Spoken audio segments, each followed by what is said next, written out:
Assalamualaikum warahmatullahi wabarakatuh. Waalaikumsalam warahmatullahi wabarakatuh. Rahma minta isinya untuk wawancara terkait masalah identifikasi kurangnya keterampilan dalam membaca pada siswa. Monggo Rahma untuk menjelaskan. Kurangnya keterampilan membaca pada siswa. Cocok sekali Pak Saiful ini. Akhir-akhir ini berdasarkan pengamatan yang saya lakukan dan juga sharing dengan teman-teman, itu memang minat anak membaca itu bukan hanya berkurang tapi sudah hampir hilang. Mengapa saya mengatakan seperti itu? Pertama, ketika anak-anak dalam pembelajaran di kelas mendapatkan bacaan atau teks yang disajikan oleh Bapak Ibu guru di kelas, mereka rata-rata hanya melafalkan huruf tanpa bisa memahami makna dari apa yang dibaca mereka.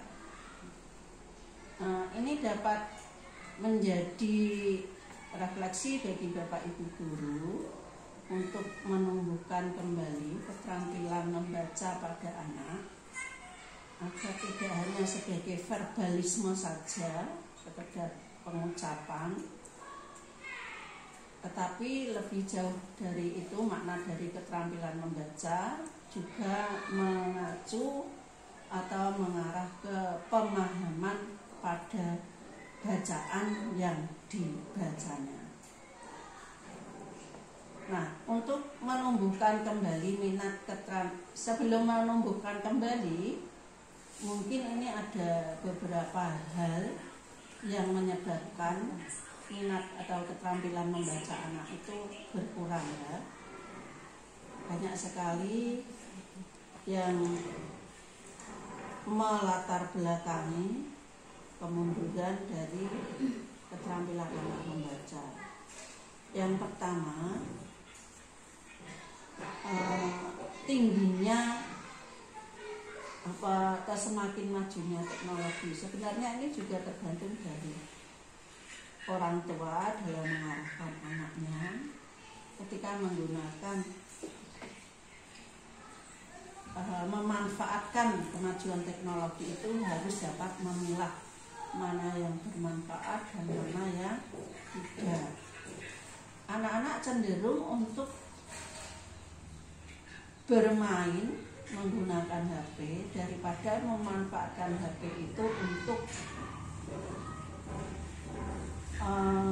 membaca. Misalnya ketika Bapak Ibu guru di kelas tinggi terutama, anak-anak sudah mulai diajarkan untuk membuka HP. Karena memang era digitalisasi ya, anak-anak sangat perlu untuk dikenalkan kepada digitalisasi.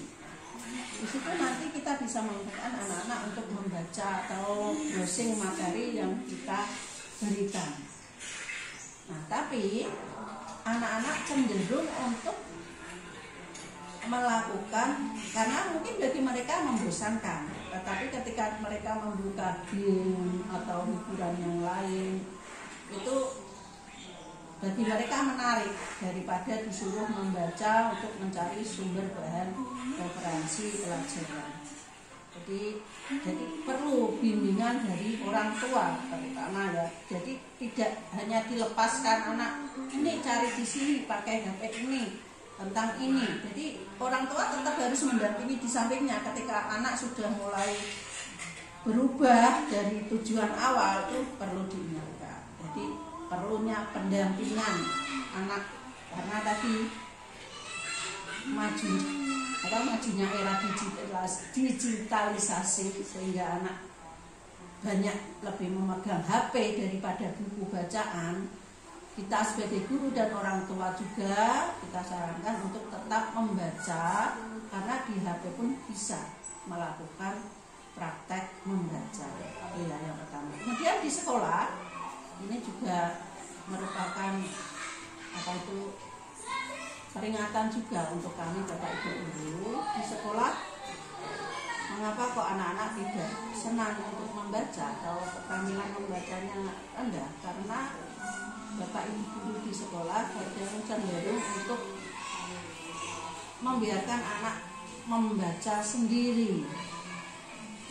Sekarang sudah waktunya untuk Bapak Ibu guru misalnya mengajak anak untuk membaca, yang satu membaca, yang lain menyimak. Nanti teman yang lain disuruh untuk melanjutkan apa yang dibaca temannya, sehingga anak-anak ada perhatian fokus untuk ikut membaca. Ketika dia tidak ikut mendengarkan temannya membaca dengan seksama, nanti dia mungkin takut, nggak tahu sambungannya, supaya anak kembali lagi mau untuk membaca. Nah, untuk itu berarti ini tadi sudah sekaligus saya memaparkan latar belakang dan solusinya ya. Tadi latar belakangnya karena tadi yang pertama kemajuan teknologi, anak sering pegang HP sehingga lebih sering pegang HP daripada buku. Tidak apa-apa, kita manfaatkan saja, kita ikuti perkembangan anak-anak dengan cara untuk mencari referensi sumber belajar dari HP juga bisa, tapi dari membaca. Kemudian untuk di kelasnya, pembelajaran di kelas bisa tadi menyimak bacaan teman seperti itu. Kemudian untuk selanjutnya, untuk mengetahui bahwa anak-anak sudah benar-benar terampil membaca. Kalau terampil membaca bukan hanya verbalisme, saya ingatkan kembali, tetapi juga memahami apa yang dibaca. Sehingga untuk mengetes kemampuan mereka benar-benar memahami apa tidak, kita bisa memberi pertanyaan. Kemudian ketika anak bertanya, misalnya kita berikan satu teks paragraf, ya, satu teks bacaan yang terdiri dari beberapa paragraf, misalnya 5 paragraf, setiap paragraf kita beri satu pertanyaan. Kemudian anak-anak disuruh untuk menjawab. Ketika anak-anak tidak bisa menjawab, kita arahkan, coba baca. Untuk pertanyaan ke-1 itu jawabannya ada di paragraf ke-1. Coba baca paragraf ke-1 berulang-ulang. Nanti dia akan menemukannya. Kita mengarahkan, jadi anak lebih fokus. Seperti itu Pak. Kurang lebihnya saya mohon maaf. Nanti kalau ada kurangnya ditambahi, kalau ada lebihnya, kalau tidak benar ya jangan dijadikan. Terima kasih Bu Rama atas jawabannya. Dan hari ini alhamdulillah sudah selesai. Terima kasih. Sama-sama Pak Saiful, terima kasih juga.